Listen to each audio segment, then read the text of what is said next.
웬감이노. 여러분, 저는 지금 이 높은 언덕을 숨가쁘게 올라가고 있습니다. 너무 힘드네요. 그러나 희망이 있는 것은 이 언덕만 올라가면은 목적지에 도착하기 때문에 저에게는 희망이 있습니다. 희망을 가지고 저는 끝까지 완주해보고자 합니다. 여러분, 오늘은 잠시 희망에 대한 말씀을 나누도록 하겠습니다. 희망은 아직 오지 않은 나를 지금 이곳에서 느끼게 해주는 힘입니다.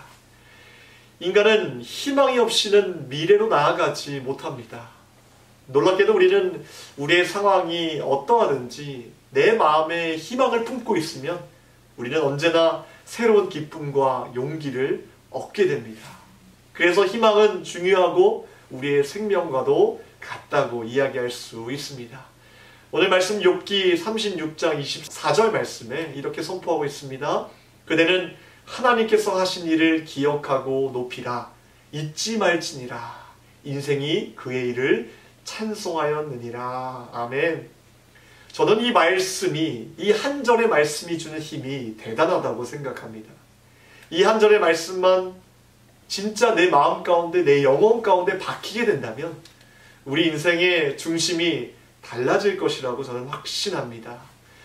우리 신앙생활 가운데 왜 때때로 교만이 찾아오고 낙심이 찾아오고 회의가 찾아옵니까? 그것은 말씀을 놓쳐서이기 때문입니다. 하나님께서 하신 이 말씀, 바로 이 나의 인생 가운데 그 말씀을 놓치는 순간 내가 잘나서 여기까지 왔다고 생각하게 되고, 또 내가 했다고 생각하는 이 교만한 마음 때문에 우리는 늘 교만하게 되고 정말 좌절하게 되는 것입니다. 왜 낙심이 찾아오고 회의가 찾아옵니까? 이것 또한 하나님을 놓치는 순간 여지없이 넘어집니다. 그동안 하나님께서 하신 일이 얼마나 위대하고 대단한데 인간은 그것을 기억하지 못하는 것입니다. 기억하지 못하니까 결국 그 길의 끝은 낙심과 회의라는 것입니다. 시편 42편의 기자는 결단코 낙심하지 않고 이 모든 회의를 퇴치하도록 영적인 전략을 사용합니다. 그것이 바로 기억이었습니다. 42편 4절 말씀에 내가 기쁨과 감사의 소리를 내며 그들을 하나님의 집으로 인도하였더니 이제 이 일을 기억하고 라고 선포하고 있습니다.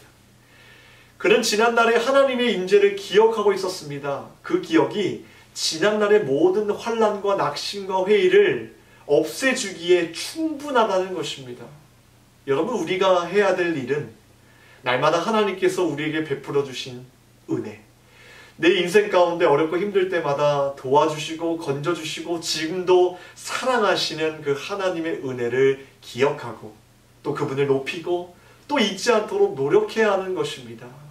이것을 잊지 않고 소망한다면 우리의 미래 또한 하나님께서 인도해 주시리라는 그런 끝없는 소망과 영원한 소망으로 달려나갈 수 있다고 생각합니다.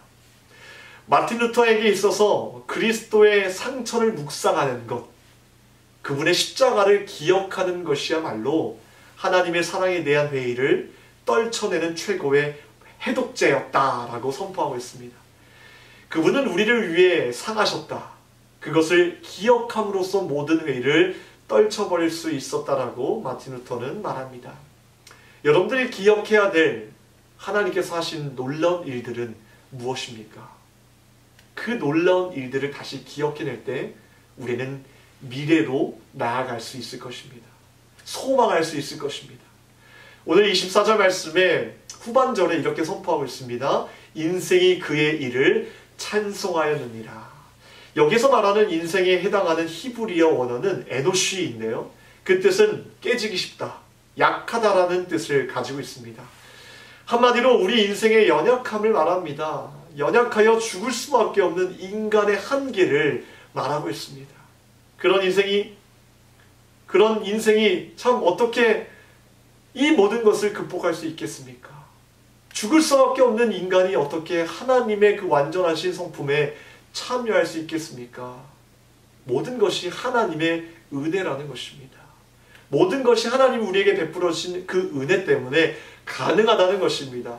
그렇기 때문에 그 은혜 때문에 우리 인생 가운데 노래할 수밖에 없다라는 고백인 것입니다. 우리 인생도 마찬가지죠. 하나님의 은혜가 아니고서는 우리는 이곳까지 오지 못했을 것입니다. 주님을 찬양하지 않을 수 없습니다. 날마다 우리 입술에 새 노래를 허락하시는 그 하나님께 감사하면서 더 큰 소망으로 나아가야겠습니다. 영국의 목공소에서 일하던 가난한 청년이 전도를 받고 예수님을 영접하게 되었습니다.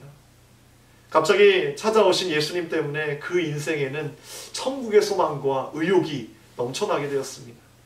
열심히 한 10년을 일하고 난 뒤에 그는 드디어 가구 제조업을 경영하는 사장이 되었습니다. 이제 돈도 명예도 갖게 되었습니다. 어느 날 그가 자기 공장 뒤편에 있는 언덕에 올라 산책을 하다가 널찍한 바위를 발견하고 걸터 앉아 아름다운 그 마을을 장경을 내다보고 있었습니다. 그런데 갑자기 그는 가슴에 밀려오는 그 행복감을 느끼면서 그가 이런 작은 행복을 누리고 있음을, 그리고 자기가 걸터 앉은 바위가 자신을 편안히 받쳐주고 있음을 깨닫게 되었습니다. 그리고 그 순간 그에게 자신의 인생을 떠받쳐주고 있는 바위와 같은 존재가 바로 예수님이시라는 것을 기억하게 되었습니다. 그는 그 자리에서 종이 한 장을 꺼내 시를 쓰게 시작되었습니다. 그 시가 바로 찬송가 488장, 영국의 에드워드 모트의 감사의 찬송시인 이 몸의 소망 무언가였습니다. 이 몸의 소망 무언가 우리 주 예수뿐일세. 우리 주 예수밖에는 믿음이 아주 없도다. 굳건한 반석이시니 그 위에 내가 서리라. 그 위에 내가 서리라. 우리 인생을 떠받쳐주고 있는 반석이신 예수님만을 소망합시다. 그리고 미래까지도 완전히 우리를 인도해 주실 그 하나님을 향하여서 희망을 가지시고 나아가는 저와 여러분이 되기를 주님의 이름으로 축복합니다. 기도하겠습니다. 하나님, 오늘 우리에게 희망의 날을 선포하여 주시고 거룩한 주일을 허락하여 주심을 감사합니다. 우리가 날마다 하나님께서 우리에게 베풀어 주신 그 은혜를 기억해낼 때 먼 미래까지도 소망하고 희망할 수 있음을 믿습니다. 좌절하지 않게 하시고 낙심하지 않게 하시고 지금까지도 함께 하셨던 그 하나님의 은혜를 기억해내면서 하나님 미래를 준비할 수 있는 저희들 될 수 있도록 도와주시옵소서. 희망이 없이는 아무것도 할 수 없습니다. 하나님을 향한 믿음 없이는 우리는 아무것도 나아갈 수 없사오니 우리에게 날마다 넘치는 희망과 소망을 더하여 주시고 굳건한 반석 위에 예수 그리스도 위에 우리가 날마다 온전히 서 있을 수 있도록 우리와 동행하여 주시옵소서. 오늘 거룩한 주일입니다. 세우신 주의 사장 목사님을 통해 놀라운 은혜, 크신 은혜를 허락하여 주시고 그 말씀을 통하여서 한 주간 동안 살아갈 수 있는 힘과 능력이 될 수 있도록 주님 역사하여 주시옵소서. 감사드리며 예수 그리스도의 이름으로 기도하옵나이다. 아멘.